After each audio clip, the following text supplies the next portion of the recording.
só sambista, né? E a galera das igrejas denominacionais lá, década de 60 e 70. Mas minha mãe era presidente da Mocidade Metodista Livre. Ela falou assim, cara, eu comecei a orar com as pessoas estavam tendo batismo do Espírito Santo, orando em línguas, pessoas eram curadas, ela acabou sendo expulsa da denominação que o meu avô fundou. Cara, por causa disso. Por causa disso. O meu avô sentou com ela e falou assim, ó, seguinte, eu acredito em tudo que você tá fazendo. Só que quando eu disse sim pra fazer parte dessa denominação, eu assinei um termo. Então você não pode fazer isso aqui dentro. Mas eu te abençoo. Vai lá e comece aí um estudo bíblico.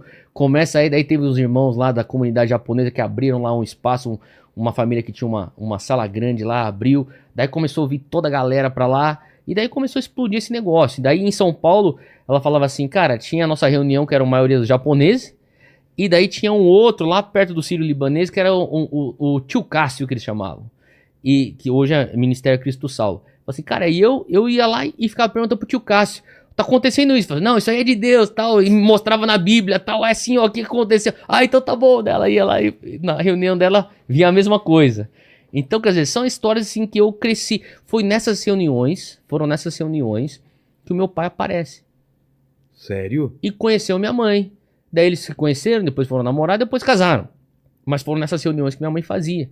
Entendi. E daí deu início, então, à igreja que até pouco tempo era chamada Igreja Evangélica Monte Sião, que ela fundou através dessas reuniões, a partir dessas reuniões, depois que ela saiu da Metodista Livre. Então, quer dizer, e daí a coisa interessante que você estava falando sobre esse negócio daquelas pessoas que creem que os dons continuaram, que é o nosso caso, os pentecostais, carismáticos, acredito, e alguns pensam que os dons cessaram. Então, eu fui estudar numa universidade cessacionista nos Estados Unidos. Então eu me formei em psicologia e fui fazer meu mestrado em teologia. Agora, eu fui fazer meu mestrado em teologia debaixo de professores cessacionistas, que eles não acreditavam. Eu era o único carismático pentecostal lá. Mas só que assim, obviamente são senhores, esses professores, muitos deles com mais do que 2 PhDs. Então assim, pessoas muito maduras. E eu lembro que um deles, ele é um ícone da teologia nos Estados Unidos hoje, o nome dele é Dr. Elmer Towns, foi meu professor. Um dia eu peguei um livro dele, que ele fala sobre jejum. E num dos livros dos capítulos de jejum que ele fala sobre o jejum gerando milagres, né? Então eu fui falar com ele e falei assim, ó, Dr. Towns, depois da aula, tem algumas dúvidas aqui do teu livro, tal, o senhor acredita em milagres, o senhor não acredita, o cara é só se esquivando. Daí eu falei assim, daí eu virei aqui assim, o livro do Dr. Towns, bom, só tinha os teólogos carismáticos dando os endossos. Falei, mas ó, Peter Wagner tá dando um endosso pra você, Cindy Jacobs tá dando um endosso pra você, daí comecei, Orty Kendall tá dando endosso pra você. Daí ele falou assim, você é carismático, né? Eu falei, sou. Ele falou assim, eu pensei, e por sinal, eu trouxe esse livro pro senhor escrever uma dedicatória pra mim. Daí ele abriu, ele escreveu uma dedicatória, ele falou assim, ó, nós batistas, ele é batista do Sul, nós batistas conhecemos a Bíblia como ninguém, vocês carismáticos vivem a Bíblia como ninguém. Cara. Assinou. Que maravilhoso. Legal, né, cara? Muito. Então, quer dizer, até hoje, eu não sei, o cara deve ter hoje 90 e poucos anos, ainda é vivo, mas eu não sei se o cara é carismático ou não, se acredita nos dons ou não. E também não importa, né? Importa é a trajetória dele, né? E a tua visão sobre o final dos tempos, qual que é? Cara, Jesus vai voltar em Jerusalém, Jesus vai reinar, a igreja vai reinar junto com ele. A Jerusalém, cidade ou Jerusalém, o mundo inteiro? Eu creio que Jesus volta em Israel, físico. Tá. E vai estabelecer Nova Jerusalém, desce junto com Jesus. Jesus vem para reinar junto com os cristãos. Agora, eu sei que existem diversas versões. Eu, particularmente, entrei na universidade crendo numa versão, mudei, fui mudando. Hoje eu diria assim que todas as discussões que eu já tive em relação à escatologia, eu acho que traz mais divisão do que união. Porém, uma das coisas que me pauta em tudo isso eu preciso crer em algo que dá um futuro e que não mata o músculo missional. Por quê? Eu acho que muitas vezes quando a gente fala sobre o final dos tempos, como se fosse uma coisa muito iminente. Eu cresci numa época que Não sei se você lembra, talvez você lembre, ou talvez isso ficou só dentro do meio evangélico, uns filmes chamados Deixados para Trás. Sim, claro. Eu li o livro, eu acho que 2 ou 3 livros da série. Então, quer dizer, e daí inclusive o pessoal lá na igreja fazia uma brincadeira lá que falou assim, ó, vamos deixar os adolescentes assistindo Deixados para Trás, a gente apaga a luz, daí quando termina o livro, acende a luz e todo mundo se esconde. Daí a moleque, tipo, a gente ficou pra trás. Porque tem avião que cai, né? O piloto some e tudo. Daí outro dia meu primo mandou um videozinho lá do menino que fez com o irmãozinho dele, ele deixou a roupa na cama, no sofá, controle do PlayStation, o jogo rodando e um barulho de trombeta. Aí o moleque voltou, cadê meu irmão? Ele foi embora. Aí eu Fiquei. Então, quer dizer, o que eu acho que assim, às vezes causa um pânico, cara, que mata o músculo missional. Então, cara, eu vou plantar a igreja pra quê, cara? Eu vou estudar pra quê? Eu vou trabalhar pra quê? Então, eu falo pras pessoas, perguntam, o que você crê? Eu falo, eu creio que Jesus vai voltar.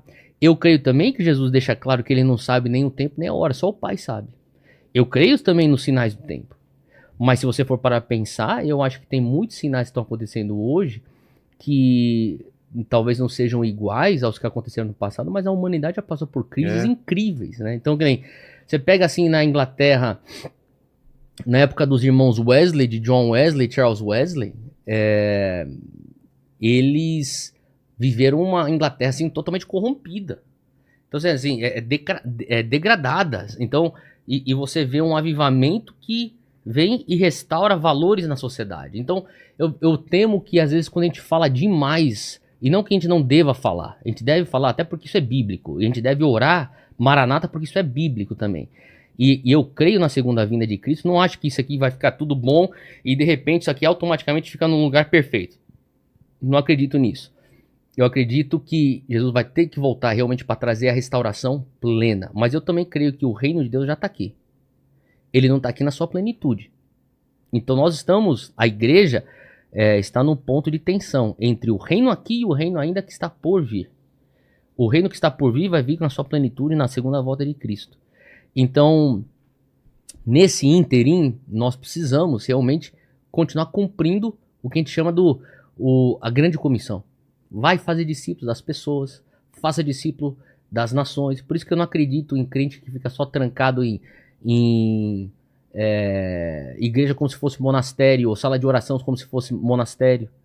Entendeu? Essa visão monástica, a gente permite vácuo na sociedade. Então a gente precisa ter evangelhos. Uma das coisas que me pauta nisso tudo aqui, Vilela, olha o Brasil, 210 milhões de brasileiros na população, né? 1/3 é evangélico. IBGE vai sair agora, porque não saiu por conta da pandemia, vai sair um novo, vai ser mais do que 1/3. GV publicou um artigo aí recentemente que em 2032 nós seremos 51%. Caramba. Entendeu? Agora, ao passo que quando às vezes eu falo isso publicamente, tem nego que aplaude, fica feliz da vida, eu fico preocupado. Por quê? Como é que você tem um Brasil desse jeito? Ah, tá. Com 51% de evangélico. A minha pergunta é, que tipo de evangelho que a gente é, então? Verdade. Ou que tipo de evangelho que a gente está crendo?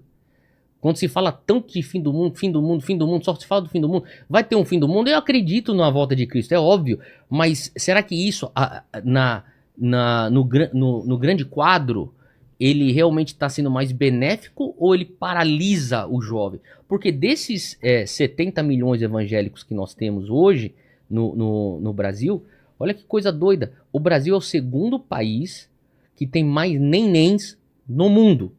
Nem trabalha, nem estuda. Se for para pensar, de cada 5 jovens brasileiros de 15 a 30 anos de idade, 1 de cada 5 não trabalha nem estuda. Não é nem que só não trabalha ou só não estuda. Não trabalha nem estuda. Então, adiciona a estatística para os evangélicos, não é diferente. Você bota uma juventude evangélica que não está trabalhando, não está estudando, quando deveria estar cumprindo a grande comissão, que é justamente a continuação do mandato cultural de Gênesis 1. Que é o quê? Multiplicar, frutificar. Deus deu pra gente o mundo. Se hoje o mundo tá zoado, é culpa nossa.